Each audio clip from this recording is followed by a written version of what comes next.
बूंदे भर पानी नहीं।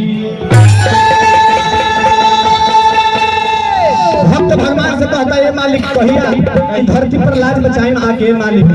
ई कैसन कैसन बीमारी हमने के देश में घुस गइल बा। एगो सामाजिक गीत रही ओकरा बाद हम प्रसंग गायन की श्राद्ध में कहिया से आदमी मरे लगल। सबसे पहले धरती पर के मरल अब काहे धरती के मृत्युलोक पड़ल माथा काहे मुड़ावल जाला टिक काहे छोड़ल जाला ई सब तहरा के हम बात बताएं। ओकर बाद लइकन खातिर नया चटनी गाएं जाज मार्केट में चलेला सब खातिर गाएं बुढ़वा चाचा लोग खातिर गाएं लइकन खातिर गाएं सबके मिला मिला के गाने गाएं। तू खाली माया चेहरवा तो लगा फोटो टेहरवा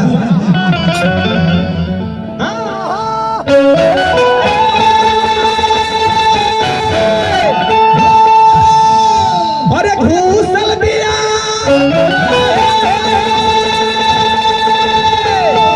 और कैसन बीमारी हो देश में।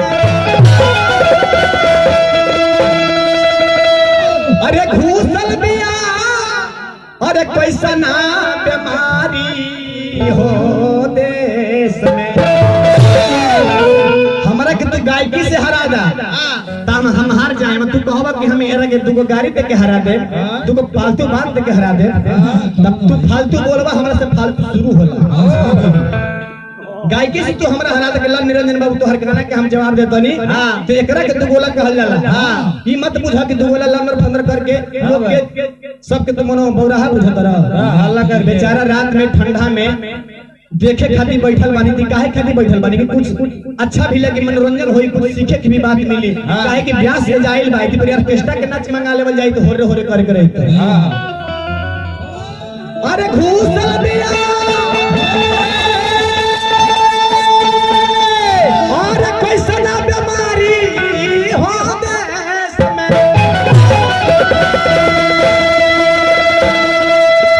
अरे घूसल बिया अरे कैसन बीमारी हो देश में। अरे घुसल बिया कैसन बे हमर साजबाज के भी क्वालिटी देख लियो। अरे देश में अरे देश में अरे घुसल बिया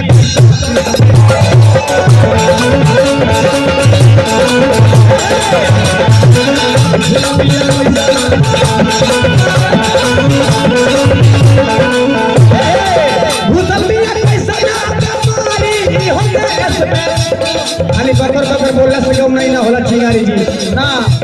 हमरा से तू बड़ा तोहरा से हम सीख लेब हम तोहरा से बानी तो हमरा से तू सीख ले। हां घुसल भी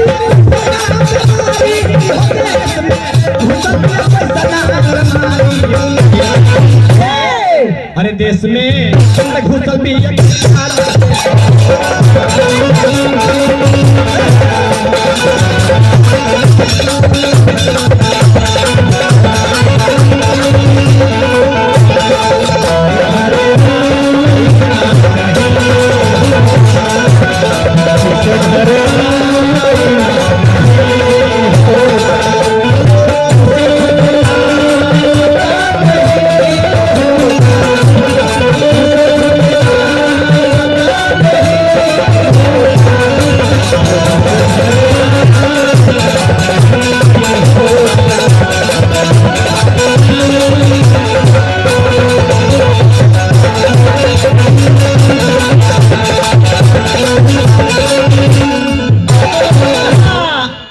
गावे बजावे के सीखो पहले बकर बकर बोलल ना जाला।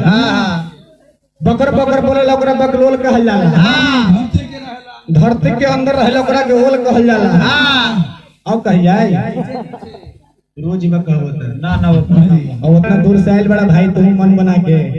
कि हमहू जाई थी तू बोला गावे तेरे क्षेत्र में वो निरहुआ से तू बोला है खाली गावे से होते कि सिखा जाए पहले। एगो कवि कहले चाचा जी कि खोजवा के द्वार पर बोलाएम त मुंह चमकाई न तो थप्पड़ी बजाई।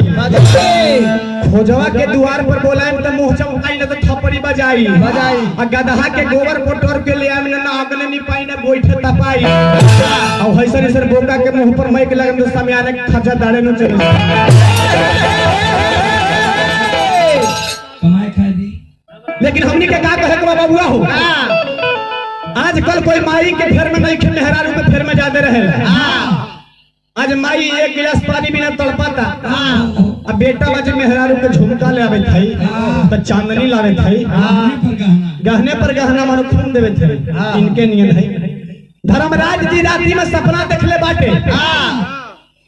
अब मैया कुंती से कहले के मैया रात्रि में हम सपना देखले बानी कि एगो इनार पानी देता तो 4 गो इनार भर जाता लेकिन चारों इनारवा मिल के पानी देता तो एगो इनारवा नहीं भर देकर मतलब का होई माई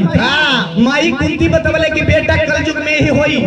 कि एगो बाप महतारी 4 गो बेटा के पढ़ा लिखा के इंजीनियर डॉक्टर सिपाही अनेक प्रकार के बना दी लेकिन 4 गो बेटा मिल के एगो माई और एगो बाप के पेट भर ना सकेला कहीं कहीं के देखे के मिलेला चाचा जी कि 2 गो भाई बांट देवल मैया बाबूजी के कि 15 दिन तोरा तने खैता 15 दिन हमरा तने खैता 30 के महीना लगे तो काम चल जेते 31 के लगे तो स्टेशन पे बेचारी जी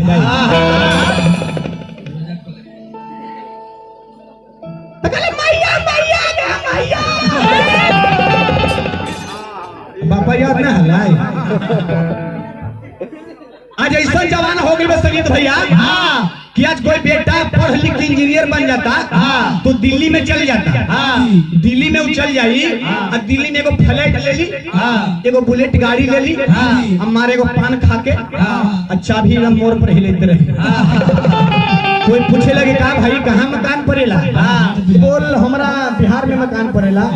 तो बोले जा हमरा नौकरी बात बोल हाँ हमरा इंजीनियरिंग में नौकरी बात तो बोल यदि कौन कौन रहते हैं आप लोग तो बोल पूरा फैमिली रहते हैं तो कौन कौन भाई तो मैं हूँ मेरा बीवी है मेरे बच्चे हैं पूरा फैमिली रहते हैं तो बोल मैया बाबूजी तो बोल घर पे हैं माई बाबू घर पे हैं बोल घरवा पर क्या देखा था बोल घर पर नौकर लगा दिए हैं 5,000 में सब काम अपने से किया जाता है चिंगारी जी लेकिन 2 काम नौकर से नहीं करवाया जाता है सब काम नौकर कर सकता है लेकिन 2 काम नहीं कर सकता है नहीं माई बाप के सेवा और पत्नी से प्यार तो 5,000 में तो मैया बाबूजी के नौकर लगा दिलो सेवा करेला तो मौगियों के प्यार करेला 5,000 के नौकर लगा देते थोड़ा छोटिए ना हो भाई तक कर देते यह जमाना हो गई अब कुछ बात आजकल के बेटा बाप से डरात नहीं खे बापे के सामने ताड़ी पिएला बापे के सामने दारू पिएला लेकिन भाव लगल बाबू मुर्गी के भाव लगल बापे के सामने खड़े नहीं बनेला इनकर बाजी थी ना इन से कहा के जीतू इनकर बाजी महुआ एकदम चुआ के रख लेगा मैं रख ले हूँ चिंगरिया आएगा तो मछली भुना के लेके आएगा लेकिन मुर्गी के भाव लगल बबुआ हो अरे याद कल के फिर से मारा सिंगल मुर्गी मारे का गौनई में मुर्गी के कपार में मुर्गी के पलानी में भुर्गी के बड़ी महत्व होला बबुआ लेकिन ठंडा में ना लगा जा बबुआ आज कल के इस सिंगल मुर्गी अब इस चक्रधार मुर्गी मार के आज कल के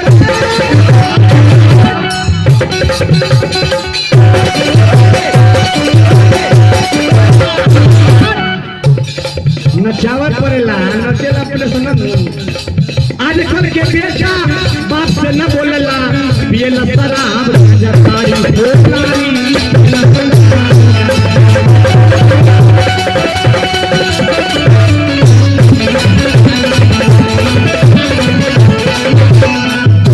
आजकल के बेटा बाप से न बोलेला पिए लसराब जताई हमरा धीरेन्द्र भैया जी हमने के जो बोला के मान सम्मान छोटे भाई के दिले वाली भगवान से मनाम की इनके घर में रिद्धि सिद्धि के बात होके सरस्वती मैया सब दिन का घर में कृपा पर चले रहे अब हमने क्या कर सके बाबू अरे मैया हो गई रे पिया हमरा प्रमोद भैया जी के माध्यम से बहुत बहुत रुपए पुरस्कार भगवान से मनाए कि दिन दुगना रात चौगुना रुआ के बढ़ोतरी करो रुआ खुशहाल सब दिन जिंदगी बिताई में निकाल लेकिन ब्याज लोग तो पैसा देने से घाटा ना दे ब्याज की घड़ी 50 रुपया दम तो महीने 100 रुपया हो जाएगा 100 रुपया दम तो 200 हो जाएगा 200 दम तो 400 हो जाएगा विश्वास नहीं कर देखे देखो विश्वास नहीं कर देखे तो हमारे देखो ना होई तो बिना मोबाइल पर हमारे फोन करियो। हां काहे कि 24 घंटा मोबाइल हमारे बंदे रहे। अरे मैया हो गई दिया और बरकी बुदाइया अरे बेटा सेला ससुरारी रे देश में मैया हो गई दिया बरकी बुदाइया बेटा सेला ससुरारी रे सब कलच में एक हम जाने ला। अरे देश में अरे घोषल भी है कौन